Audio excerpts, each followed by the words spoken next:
একটু আপনাকে আমি বাস্তব একটা ঘটনা দেখাই।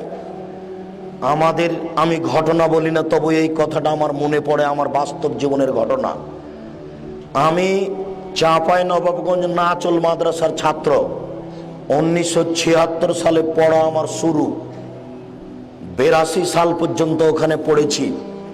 76 সাল থেকে 82 সাল পর্যন্ত মাওলানা শীষ মোহাম্মদ এবং মাওলানা আতাউল্লাহর দুজনের খাবার নিয়ে গেছি দুপুরে। একদিন আমি সন্ধ্যায় কেন আছি মাদ্রাসায়, মাদ্রাসার মুখের উপরে ট্রেন স্টেশন। 3-4টা মেয়ে ট্রেন থেকে নেমেছে, নগ্ন পোশাকের মেয়ে। টিপ টিপ টিপ টিপ করে বৃষ্টি হচ্ছে, ওদের গায়ে কাপড় লেগে গেছে।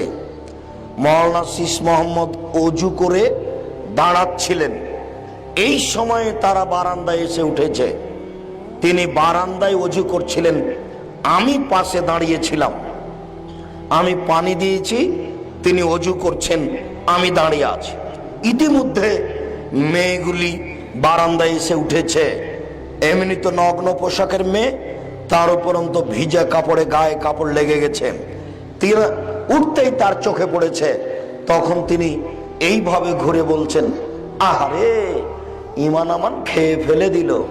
তার ভাষাটা আমি নকল করলাম, আহারে ইমান আমান খেয়ে ফেলে দিল।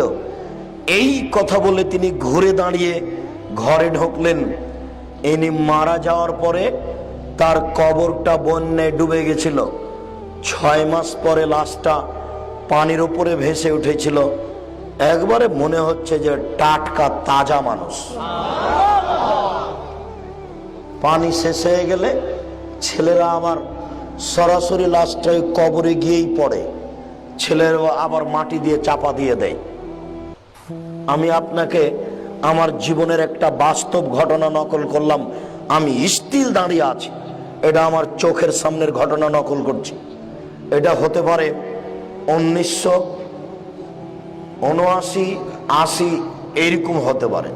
1980 সালের দিকে এই ঘটনা হতে পারে আমার চোখের সামনে।